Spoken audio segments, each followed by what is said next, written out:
Pendant toute la semaine, ma destinée m'oblige. Na leo nataka kuleta mapointi fulani.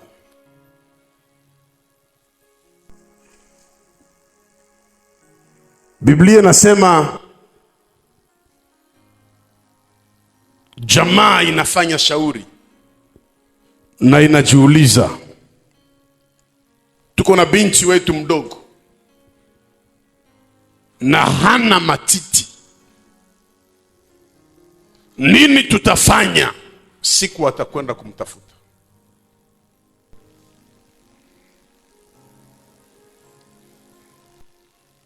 Hii swali hawawezi kuiuliza kwa mtu mwenye yuko na 6 ans, 10 ans, 15 ans. Inapashwa kuulizwa kwa mtu mwenye alipashwa kutuonesha matiti lakini hana nayo. Manake miaka ilishaenea, lakini wanamwangalia, wanaona kuna kitu akiendeki. Alafu jamaa inasema nini tutafanya siku watamuhitaji, kwa sababu ni petite.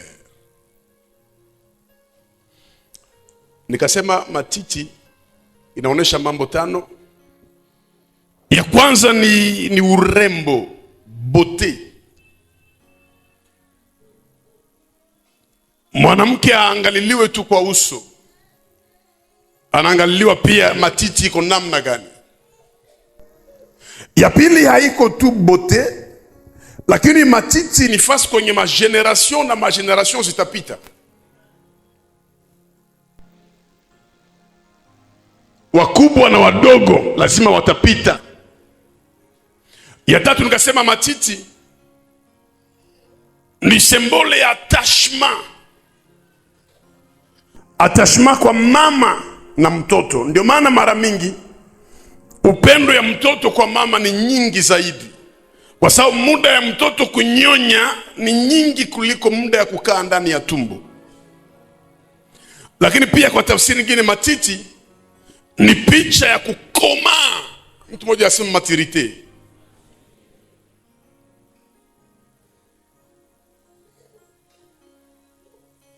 Mtu anapoanza kukomaa lazima matiti itoke. Lakini pia nikasema picha ingine ni origine, mahali mtu ametokea. Maisha ya mtu inaharibika kutokana na matiti aliyoinyonya, na maisha ya mtu inatengemala kutokana na matiti aliyoinyonya. Soma Biblia vizuri. Chochote utafanya chini ya jua, kizuri au kibaya, hawatakuona wewe, wataona mahali ulitoka. Ndio maana Kristo alipofanya ishara, mama mmoja akamwambia, imebarikiwa matiti uliyoinyonya.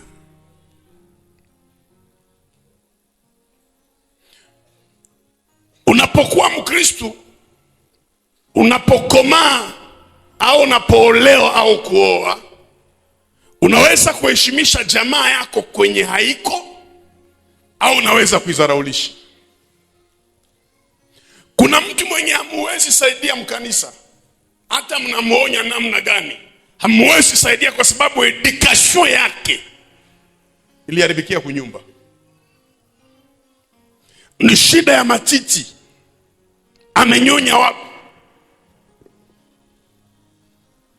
Sasa hao wanajiuliza, ni binti wetu mdogo, lakini tunapomwona hana matiti,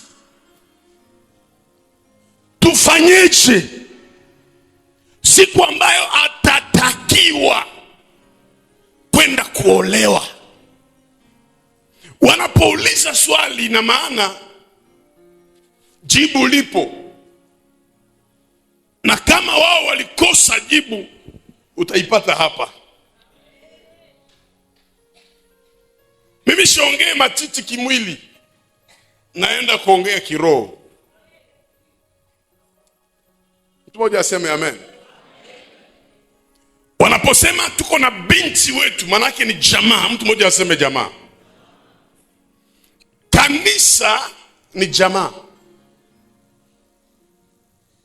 L'église c'est une famille. Hata mkwe na mtu mjamaa yenu mwenye kichwa yake haiko sawa, hamwezi mukana. Kwa sababu ni wa nini? Ni wa jamaa. Usiforsake. Nimewafundisha juzi nikasema, Petro anasema niende tena wapi? Na kwako ndiko kuna maneno ya uzima. Nikasema usiishi na mtu mwenye iko nafasi ya kwenda. Hata ndani ya ndoa, ninyi mnaoa leo, hata ndani ya kanisa, usiishi na munafiki mwenye iko nafasi ya kwenda. Ishi na mtu mnajua kama nyuma yako sina kwa kwenda. Kwa sababu ukiishi na mtu mwenye iko nafasi ya kwenda, hata ufanye nini ataenda. Naeleweka vizuri? Vita kidogo ndani ya ndoa, mimi nafunga, mimi naenda. Ndio maana mayatima wengi wanachunga ndoa. Piga tu, anakia nakwambia vizuri, sitatoka. Sasa tunapoishi hapa duniani, mnaokoka, mnaingia kanisa moja, ichika wala ukatale, elewa kwamba tuko jamaa. Niambilie watu watatu tuko jamaa. Na yule mtu ambaye unaomba naye, yule mtu ambaye uliokoka naye ni wa jamaa yako. Na mnajua jamaa ni kitu inaungwa kupitia damu. Sasa kanisa inaungwa kupitia damu ya Kristo Yesu. Na hii ina nguvu zaidi ya damu ya familia. Ndio maandiko nasema msiache kutenda mema zaidi kwa watu wa nyumba ya imani. Kwa maana watu wa nyumba ya imani ni jamaa. Nilitaka ambia mtu mmoja, mbinguni hakutaenda kabila. Mbinguni hakutaenda community. Tangia dunia iliumbwaka ni jamaa ndio itaenda mbinguni. Ndani ya bustani ya Edeni Mungu aliweka jamaa. Ndani ya safina ya Noa ni jamaa iliingia. Sodom na Gomora jamaa ya Luti kaponyoka. Na mimi naambia mtu mmoja, waliotoka pale Misri ni jamaa. Watakaoingia mbinguni ni jamaa ya Yesu Kristo ambayo walizaliwa mara ya. Tukijua kama tuko jamaa, tunaweza ishi upendo. Upendo ya kanisa haiko ya kufundisha, ni lazima. Nani kwa hapa sema amen? Shida ya kukuwa na mwenye hana matiti ni nini? Mtu mwenye hana maturity. Bote maana yake nini? Bote muebre maana yake grace. Wakisema mtu iko kiana, buyana haiko effort. Hakuna mwaliambia Mungu ni chape hivi. La beauté c'est la grâce. Manake kama uko kiana hakuna effort. Ni neema ya Mungu ilikupatia ile kitu. Sasa banaweza kupenda juu ya beauté, lakini ukikosa matiti, maturité,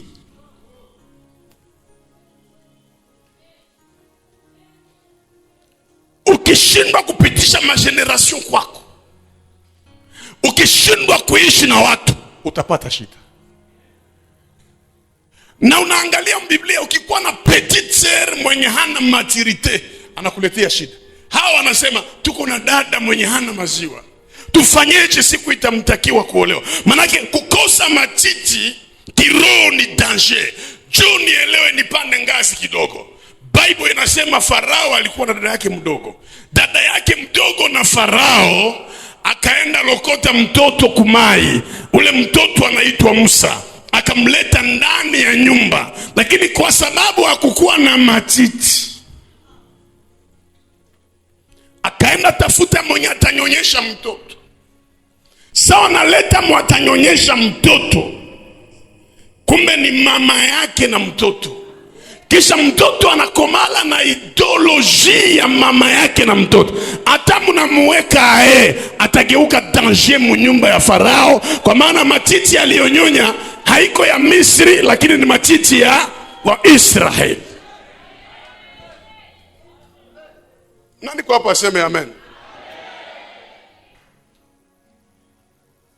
Fasi mimi nasoma inasema Yakobo alizaa watoto 12. Na mwa ile 12 alikuwa na binti umoja anaitwa Dina. Na Dina alikuwa immature. Dina alikuwa hakomai. Akaenda tembea akaacha ndugu zake. Preve ya kutookomaa kwa Dina, bakamuviole mwanaume huyu mmoja. Akamuviole. Oh, c'est impossible. Mwanaume mmoja aviole mtu kama Mungu na nguvu moja naye. Wakisema waliviole mtu maana yake walimshinda nguvu au walimdanganya. Na kushindiwa nguvu au kudanganyika ni preuve ya immaturity. Akaleta shida katika taifa mpaka akauisha ndugu zake wote kwa sababu ya kukosa maturity. Niingie kwa pointi za leo ipate kukubariki. Nilitaka tuchangie destine yangu wala yako inakuimpose kukomaa. Leo ndakupatia 5 preuves ya maturité yenye tutaomba Mungu atusaidie. Nimesema moya msemeni. Kukomaa inamaanisha kwamba kila kitu kinaweza tokea. Kuheshimika au kudharaulika, kusingiziwa au kusifiwa, kutapiwa wala kutukaniwa inaweza tokea. Kupata wala kukosa inaweza tokea. Ukijua hii katika ndoa au katika maisha, hautagonjwa ka tension. Tension ni resultat ya deception, na deception ni kuweka confiance exaggerée kwa mwanadamu. Kila mwenye utaishi naye ujue kwamba anaweza geuka saa zote. Na hakuna mwenye atawazaka saa wewe mdunia, na hakutakuwaka wewe, na hakuna mwenye atafanyaka vyote venye wewe unapendaka. Ni vizuri vikiwitie mkichwa. Hakuna mwenye atafanyaka saa venye wewe unapenda. Hakuna. Vile tunaishi hapa, kila mtu yuko na dose ya raisonnement na kafolika dogo na seriosite kidogo. Kila mtu yuko na yake. So, ukisema mwanadamu ageuke furaha yako 100%, utazikwa mbele wakati. Mtu anaweza badilika saa zote, na ukijua hii utamtegemea Bwana. Iko preuve ya kwanza ya maturité. Ambia voisin, yote vinawezekana. Inawezekana mtu mwenye yuko na kutukana leo akuwe esclave wako kesho. C'est possible. Inawezekana Mungu akutenge na watu wabaya. Inawezekana usingiziwe kitu na inakamata. Inawezekana leo ulikuwa maskini unakuwa tajiri kesho. Na inawezekana unapoteza mtu wa maana kwa maisha. Inawezekana. Ukijua hii hautashikazaka kwa watu.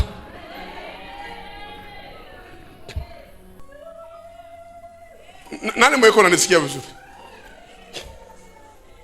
Shida haiko shida, lakini magumu ni kutokuielewa.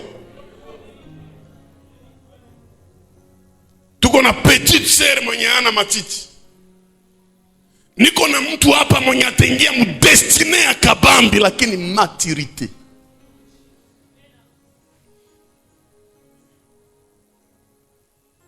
Amtumainiaye mwanadamu. Acha nifungue parenthèse mwa revelation. Mungu anasema hivi, tuumbe mtu kwa mfano wetu, mwenye sura atakayefanana nasi. Mungu anaumba mtu, anampatia bustani ya Edeni. Mwanadamu anaonesha Mungu kama sikufanana na siko wewe. Msura ya kwanza kitabu ya Mwanzo, Mungu anasema ni sura yetu. Sasa Mungu anashuka msura 6. Mungu anasema roho yangu haitashindana na mwanadamu. Kumbe mwanadamu ni nyama. Manake ile sura yangu mwanadamu hana hayo. Niambile voisin, hautapataka mwana kufanana hapa. Paka Mungu akaona mwanadamu amfanane, ikaomba ye peke azaliwe tena upya. Na ukisoma wa Korinto wa pili sura 4 nasema Kristo ni sura ya Mungu. Manake Mungu akaleta sasa mwenye anamfanana. Na ukiingia ndani ya Kristo ndio unapata picha ya Mungu. Yote inaweza tokea. Kwa hiyo acha kusabia maisha yako kwa watu. Fulani atanisaidia, fulani njoo wa maana kwangu, wa maana ni Mungu peke yake. Tout est possible. Ça c'est la maturité. Unaweza kala mwako mnasemaka banatafutaka maneno. Maneno haitafuti wake. Inakukutanaka kwenye huko. Jaribu inakuya. Mbona mimi siyoi maneno? Mbona kusikusema hivi? Na wanakutia mbaraza. Na mwangi kusema nakwambia itika tu. Ndio maana kabla ungali duniani usimcheke mtu. Kuna watu hawakuzaliwa vilema, leo ni vilema. Kuna watu walifanya ndoa za hatari, leo wamehangaika. Unapoishi duniani kuwa na mipaka. Nilifungua Ufunuo moja hivi, sijui kama niifungue au niache. Nimesema hivi. Yesu anasema mwenye hana dhambi katikati yenu akwe wa kwanza. Tuko pamoja?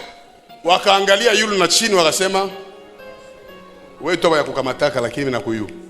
Mgera sana wewe mimi na yu. Wote wakakimbia. Kisha Yesu akasema, mama wende zako, hata mimi sikuhukumu. Hata mimi sikuhukumu manake nini? Manake mimi nilikuwa na droha ya kukuhukumu. Jua alisema mwenye ana mwali mwenye wana dhambi na mimi Yesu niko ndani. Kisha anamwambia vile washtaki wako wanaenda na wewe wende sasa, hata mimi sikuhukumu. Chia nini Yesu anaongea ile neno? Manake alikuwa na droit ya kumpiga mawe kwa sababu hana dhambi. Na Yesu alijua mpresence na dhambi, lakini kumsalaba nabeba dhambi ya dunia yote na itakuwa juu yangu. Kwa hiyo sina haki ya kuhukumu huyu. Safari ya roho na ya kimwili ingali ndefu sana. Usimcheke mtu leo kwa ajili ya umaskini au kukataliwa. Kesho yayua inaweza ikatokea nini kwa maisha yako. Weka mkono juu, mbia Mungu nisaidie kukomaa. Mtu anaweza kuomba pesa ya kula leo na atakusaidia kesho yake. Ni shida ya ukomaa tu. Ukitaka ukufe na tension, tegemea mwanadamu. Tutakuzika na ungali minere. Aseme alainiwa anaifanya nini? Preuve ya kwanza ya maturite ni kuamini kwamba yote naweza. Deuxième chose, mtege masikio. Dada yake na Farao wanamletea mtoto, analokota Musa mumai. Lakini hana maziwa. Manake hana maturite. C'est très profond. Wanasema mwende mtafute mwenye atanyonyesha. Wanaenda mleta. Kumbe ni Yokebedi. Sa Musa anakomaa. Ule dada yake na Farao alisomesha Musa, alimkulisha, akamfanyia vyote. Lakini sa Musa anakomaa, anamtoka. Anaenda Israeli. Pourquoi anaenda Israeli? Parce que maziwa yenye iko nayo ni maziwa ya Israeli. Andika hiki. Hakuna mtu duniani wanaweza leta solution kwa probleme yako na upige kifua. Wewe peke unapaswa kuwa amezir kuleta kuregle situation. Nyiwe mnafanya mariage leo. Pare wenu wala marene au kanisa haikuwake na solution mundoa. Ile basi kudanganya. Marene hana solution mundoa. Solution ni yenu nyie peke. Nani amenifuata vizuri? Acha nifungue kitu nikuoneshe. Adamu alitoka wapi? Si mbudongo. Eva alitoka wapi? Mumbavu. Nani mwanamke wa kwanza ukosea bwana yake mbiblia sa Eva? Eva anatenga Mungu na Adamu. Hakuna krime kushinda hili. Soma Biblia. Adamu alirudia kwao wala Eva alirudia kwao? Kwao ni wapi? Bakaambiana hakuna kwetu. Tuendeleshe maisha yetu. Nirudie mumbavu. Kuishi mzuri mfuaini ukonsidere kama si nafasi. Kwetu ni mumbavu, kwetu ni mudongo. Manake kifo ita. Nasema hivi, hakuna mwenye atakuchungiaka makuta yako mzuri sawe peke. Hakuna mwenye atakufanyiaka kazi yako mzuri sawe peke. Na hakuna mwenye atakuleleaka watoto yako mzuri. Nani kuna nisikia vizuri? Hakuna mzazi anakufaka na watoto yake. Nikimpatia banyonyeshe Musa atanigeuka kesho. Mimi nakupatia commerce yangu, kamata $50,000 utanisaidia. Mwanadamu anageukaka tu. Kitu yenye wewe peke hauko wako hakitaendekaka. Sema maturity. Muliona nilikuwa hapa group inakufa. Nikatoka. Tuko na magroup. Sasa mimi nashimama pale. Inapona. Kala kimya. Nikupe mafunuo. Tangu bustani ya Eden, Mungu alipata shida sana. Labda ni terme ya kushangaza. Mungu anaumba Adamu, kisha Mungu anakuwa anatembelea Adamu. Manake maanguko ya Adamu ni kwa maana Mungu alikuwa anamtembelea. Amjanisikia vizuri, labda lazima ukomae kiroho. Aseme kila jioni Mungu alikuwa anafanya nini? Donc c'était une visitation. Na wakati yenye Mungu iko absent, shetani. Manake absence ya Mungu njo maanguko. Na ile tunasema kila mara. Martha akamwambia Yesu, kama ungelikuwa hapa, kekilua Lazaro haiko magonjwa, kekilua Lazaro ya Yesu sitietela. Kekilua Yesu msalaba haiko Wayahudi, haiko wa Roma, baba alimwacha. Na akasema baba kwa nini? Na akakata roho. Na kekiliangusha ule Adamu ni kwa maana Mungu alikuwa anafanya nini? Kumtembelea. Manake kuna wakati anaweza kuya na kuna wakati hawezi kuya. Na ile kutembelewa na Mungu ndio mwanzo ya kifo. Sema namna gani? Bwana akabaki mbingu, akatuma mitume, akatuma manabii, imanite haingeokolewa. Mpaka akasema hivi, akutumana hivi binaleta hasara duniani, acha niende zaliwa kisha niitwe Emmanuel. Manake sitabatembeleaka tena, nitakaa pamoja nao, na nikikaa nao, c'est-à-dire la présence de Dieu est permanente. Et lorsque Jésus est présent, tout est possible.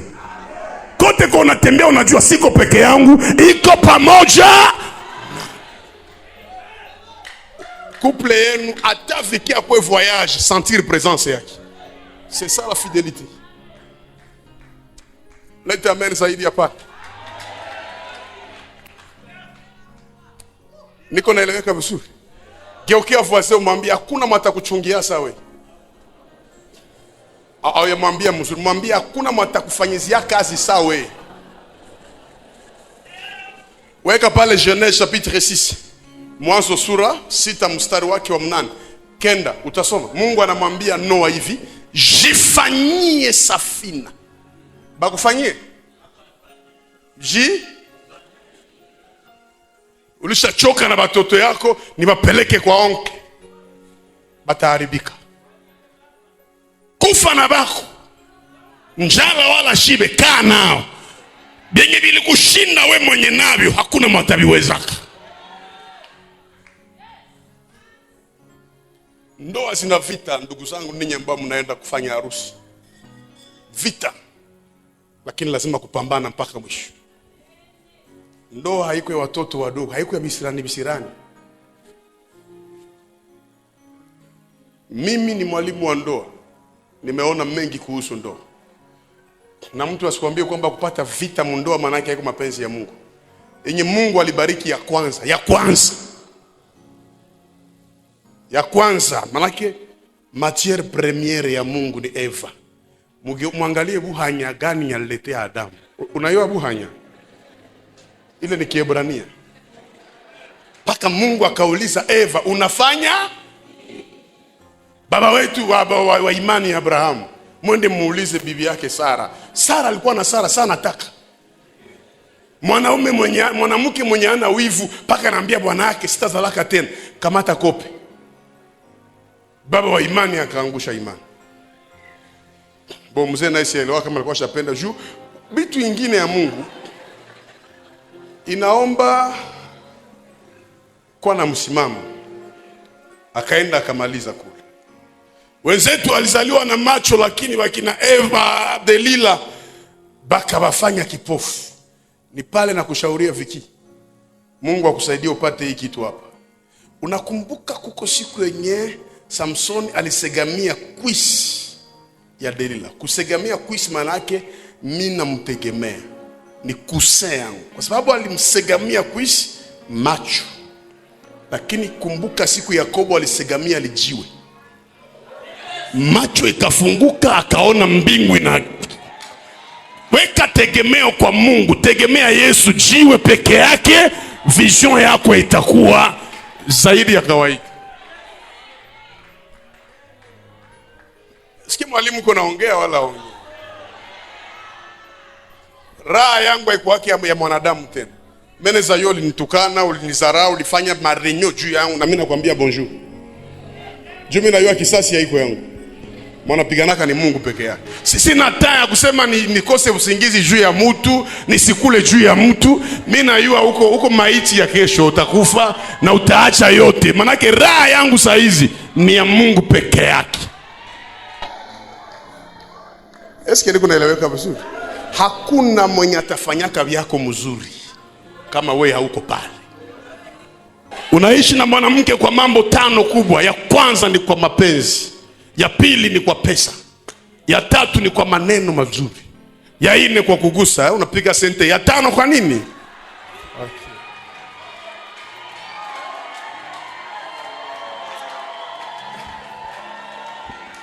Leta makofi, Yesu aipokee. Watu wasikwambie mwanamke hapendi pesa. Wote duniani hawa wanapenda pesa. Nilikwambia mwanamke mwama atakuitika hata hauna pesa, ni mama yako. Lakini hao wengine hao. Kwa hiyo kama hujakuwa na nguvu ya kutafuta pesa, kaa nyumbani usioe. Ishi nao kwa nini? Kwa upendo wa ndani. Tena kwa nini? Alafu kwa nini?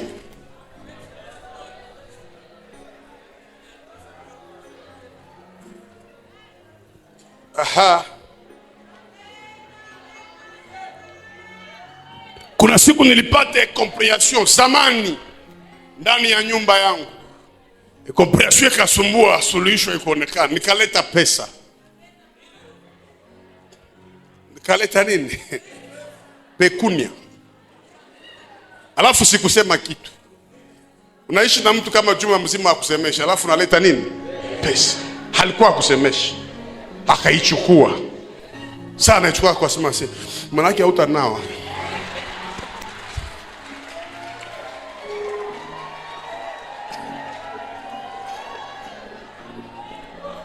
Kisikia mwanamke anakuambia sauti yako isikilikane, ujue huna pesa.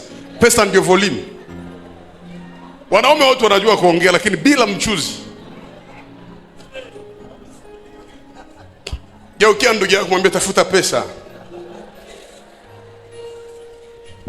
Maturité ni kuelewa kwamba shida nyamuleti yako solution, hakuna mataleta solution. Nani ko d'accord na mimi?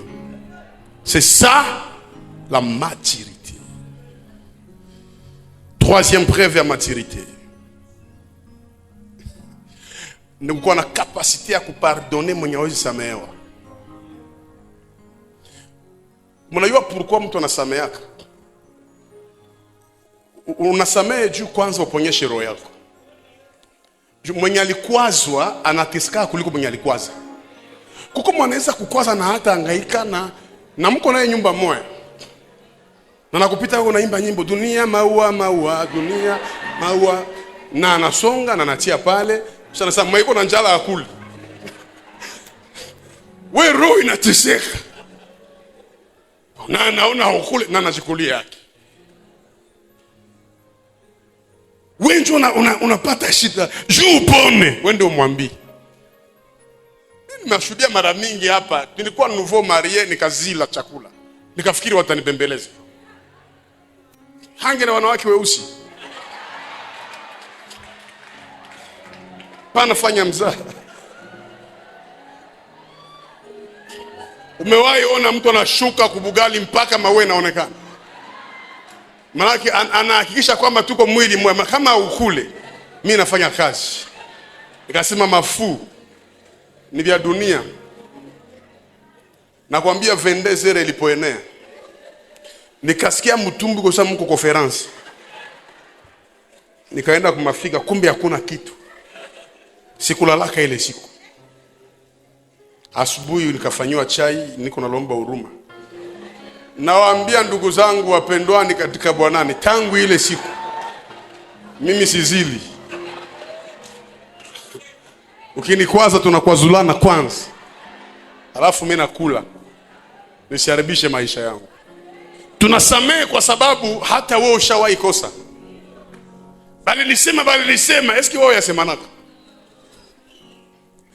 Ele plus mauvais ni watu wabaya wanakuwa wanahukumu wengine haraka. Si aiwaka juu ya nini? Haiko Petro njoo angiua Anania juu alisema bongo. Parce que yeye alikana mara 3. Angikomprendre tu kama nipe ile lare ya Anania tusameane vingine. Ni shaka kana. Na utaona mtu yepe kwanza maisha yake ni ya uchafu. Tena na kuikalia na kutukana. Poko unasema sasa, unaona nisema kwa nini? Sio ile mwizi mwa kumsalaba, iko natukana Yesu. Si unaokoanaka. Si njoo sahi sasa. Jitoshe tukuitike sasa. Yesu akaangalia akasema kama mwizi kama mikoshi yake. Uko nakufa na dhambi zako polepole. Mwenzake akarekipere neno. Akaambia mwenzake, wewe mkosa adabu. Huyu hastahili kufika hapa. Huyu ni mwenye haki. She na wewe tulikula mambabu la mkartie. Lakini huyu hajaiba cha mtu. Kisha akaambia Yesu, usinisahau mufalme. Yesu akafungua macho akaambia, we leo mwenye alifanya inauguration ya paradiso mbele ba Abraham baingie ndani, mtumishi mwizi akatia miguu pale. Parce que Mungu aliona huyu ana reconnaître quand même. Sasa yenye uko unatukana, ukiona watu ya kutukanana, mwanamke wa sura mbaya, muangalie kwanza yeye. Na unatukanana. Watu wa sura nzuri hawatukananaki. Tajiri kwa nguvu wa dharau mwingine maskini. Ni maskini tu wawili wenye waelewe maisha yao. Njoo anasema kase kwanza wewe hauna kitu. Eske mwiko na kitu anasemaka? Mtu akiishi utakaso hawezi kritike mtu mwenye yuko mzambi. Anamuombea amulete kwa Mungu. Siku taona mtu wa maisha kuikalia wengine ni mbaya zaidi. Usijivune juu ya kagari au kanyumba. Ile nyumba yenye uko nao watu wengine ni veranda kwao. Wengine ni toilet kwao. Gari yenye uko unajivunia wengine ni kwenda kushamba. Hii dunia tunaishi ndani hii. Kama uyatembea, kaa chini. Maana yua valere ya mtu ni Mungu peke yake. Sema ni Mungu peke yake. Petro mwenye alikana siku ya Pentecote, ningilikuwa minjo mchungaji, ni ile siku ya Yesu plito, ningimtenga sana. Ningitupa Petro, lakini Yesu akamureserve. Siku ya Pentecote atahubiri habari njema. Usifikiri unayua mwanadamu sana. Unayua siku moja mwanadamu, lakini Mungu anajua maisha ya mtu yote. Sema Bwana nisaidie kusamehe. Si mtamsemeshaka, si muhangaiki, inakupa nini? Haikupe kitu. Preuve ya hii ni ya maturite. Andika hii preuve. Nimekuwa na Wayahudi wengi rafiki zangu. Nimetembea fasi moja South Africa. Kila patron anajengaka muville nyumba za heshima, anajenga muvillage, lakini pia anajenga kaburi. Sasa kuna fasi nimetembea kwa makaburi. Wanaandika hapa huyu alikufa tarehe fulani. Lakini wanaandika ngine kaburi huyu alizaliwa tarehe fulani lakini hayakufa. Huku kwetu si esprit de mort déjà. Kisi mnakuwa na terme moya ma esprit de mort. Kisha anaweka kaburi ya familia yake yote na foto za familia. Sasa chaque fin du mois wanaenda kule. Wanaanza ambiana umunjo utakuwa.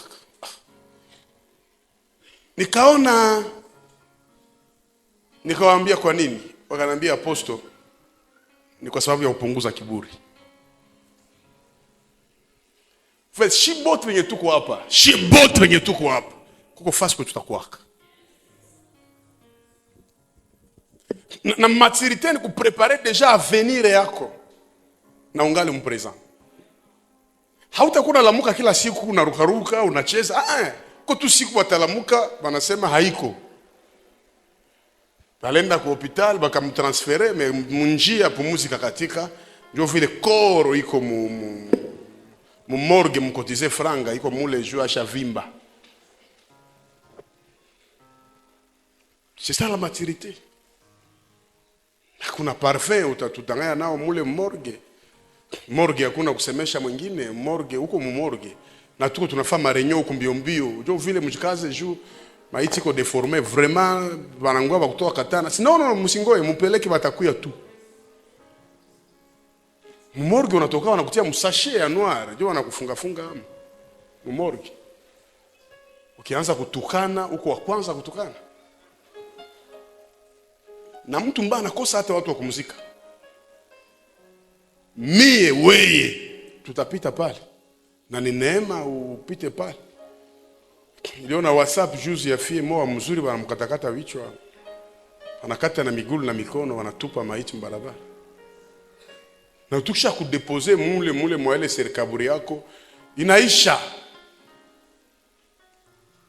Ukiwaza ile mara 3 mara 4 na kusaidia unakuwa machua. Kuko madecisions unaweza katala kufanya. Fulani sitasemeshaka ule bumbafu akufe vile. Abale bashaanguka. Mtu mwashaanguka njoo kunasema bashaanguka. Yeye ndio ashaanguka.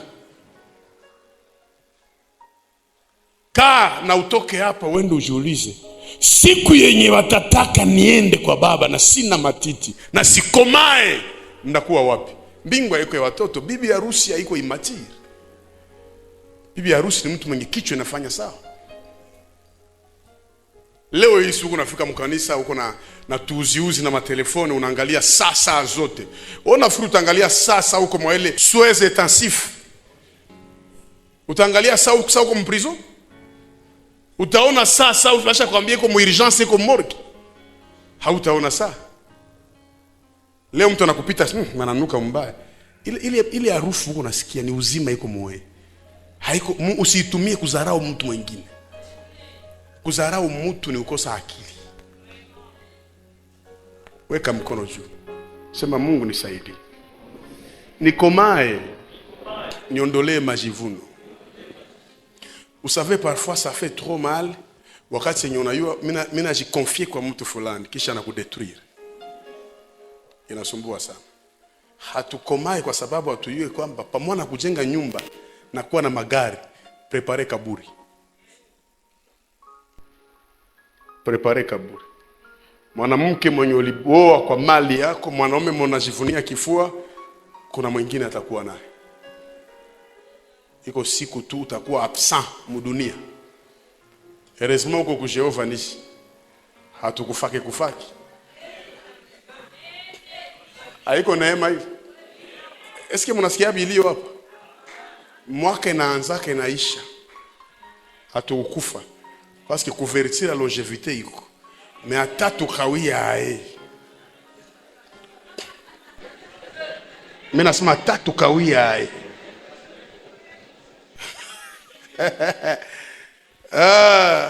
Koze ingine ya preve ya mwisho nimalizie kwa hii. Mhubiri wa kwanza mkiliti ya kwanza alinibariki sana frère Toussaint, que Dieu vous bénisse pasteur. Aseme wakasema kwa Esther, nani alijua kama ulipewa ufalme kutusaidia kwa hii wakati? Manake kuko grace Mungu anakupatiaka juu itumikishe kwa wakati fulani yenye inahitajika. Juu ya nini tunapanaka ofrandi? Pesa yote yenye uko nayo ni Mungu alikupatia nayo. Siku tulizaliwa tulikia nani? Kuko maepokisi mwa ni ukumbushe. Kuko maepokisi mwa zenye ulikuwa unatembea bila manguo mkiwanja. Biko na kuita tonto Prince. Bana kuita wakuvalishe lubindo, unakimbia. Unazoea huko tu vile vile. Unakumbuka? Leo hii njone za koko mtoaleti mtu anagonga, niko humu. Au kumbuke. Foko kumbuka. Kuko wakati ulikuwa unaenda kumasomo na migulu na sashe unatia mu miyogo. Mugurde yako hamuna chai, muko mai. Kuko wakati mlikuwa nakula mandagara zimoa hivi za miraba. Inaitwa kabuchungu. Unaona itetea sana. Unasema hii ndio mandagara, hapana hizi zingine za Uvira. Hii. Kumbe ni chakula ya kuku. Kuko wakati kulipa masomo ilikuwa nakusumbua kichwa. Ndalipa masomo namna gani? Kuko wakati ilikufikiaka maisha unaona hakuna tena msaada mwingine. Umwe kufe kuliko niishi. Hawezi ishi mwa hii dunia na wayasemaka vile. Ishafika kwa watu wengi. Kuko wakati garantia ya nyumba ulikuwa unakwepa bae. Anataka chomoka naona chomoka mtana mje unaenda wapi? Na mbele kuna salimiana hapa. Kuko wakati uliishi maisha ya Zambia mbaya na ukajuta wewe peke. Sasa kama Mungu anabadilisha ile wakati, naona kuwa mtu mzima, isikusababishe kwa unatoka. Hii ndio inafanyaka nitoshe makuta mfuko niambie Mungu isifanye kazi yako. Parce que kuna fasi mina bien fait. Mtu yeyote akikuletea habari ukimpa sheria manake unaonea mwingine. Mtu yote duniani kuna neno ya kusema. Mtu yote. Njoo anasema ukisikiliza wa kwanza na ukisikia wa pili utafanya shetani kuwa malaika. Subiri mwingine akuye iko na version anaweza sema. Ni kukosa maturity kwa unasema ni kweli na mimi nishakaona. No. Wende kwanza ulize unaweza semea hivi juu ya maturity ni kuaprendre kusikia huyu na kusikia huyu. Na ukisikia umoya usijije. Mwambie nisha kusikia wewe, nasikiaka mwingine. Ndio itasaidia couple iishi mbili. Hakuna mwanadamu mwenye anapendaka akose sheria. Kila mtu anapenda sheria ikuwe yake. Meshiti ye matir utaiwa koma kuishi na watu. Nani kuna nisikia vizuri hapa? Njoo maana mbele tutoke hapa, uambie Mungu nisaidie. Nikomae ndani yako. Munaanza voyage prophétique leo. Generation ziko ndani yenu, manyumba, magari iko ndani yenu. Lakini maturity. Unajua savoir vivre ni nini? Ni kujua kwamba kila mtu yuko na faiblesse na kila mtu yuko na problem. Savoir vivre. Ukiumbiwa na uko na lisikia kabambe unaikataka. Inakusaidia juu ya kashne. Iko wazi tu. Inakusaidia. Usisumbuke. Unajua ni lisikio. Nimeombea mama moja Butembo alizala mtoto. Sijawahi kuona. Mtoto hana milomo lakini kuna meno. Milomo yote hii haiko. Lakini kuna meno. Sasa sura ishaka chongoka. Machozi kanitoka. Mama yake amwachaki. Basha mwambia upatia sumu. Anasema papa, bwana niambia nimpatie sumu. Mtoto wa mtu atana faana shetani. Alitoka mtumbo yangu mimi. Wewe unasema uko na shida lakini kuna watu biko na shida. Kuna watu biko na shida. Kuishi pamoja na watu haimaanishe kwamba mimi nakosa gisi ya kutoka au gisi ya kufukuza huyu mwanamke au nitoke huyu mwanaume. Ni kujua tu kama mwanaweza kuya naye si amuyua iko namna gani. Kila mtu iko na faiblesse yake. Roho Mungu atusaidie sote kwa kumalizia. Tuonane muzima wa milele. Ne juge pas personne ou qu'on weka point. Vous savez que tout le monde dans la vie aime la sanctification. Mnajua vile? Kila mtu mwenye iko normal anapendaka utakaso. Le péché dérange tout le monde. kunya pombe huko mlevi, upigane mbarabara, kuvule manguo, inasumbuaka kila mtu. Wende uzini kule wakukamate au wasikukamate, zamiri yako inapataka shida. Unakwako unajisikia vizuri saa uko mpresence ya Mungu. Sasa kama wewe Mungu anakupatia nguvu ya kuwa na pesa, usizarau maskini. Na hii njoo inaitwa maturity. Sipendaki tu mtu mwenye asha shindwa maisha yake aanze peleka esheki yake ukisha watu wengine. Hakuna mwenye atafanyaka saa wewe. Que Dieu vous bénisse.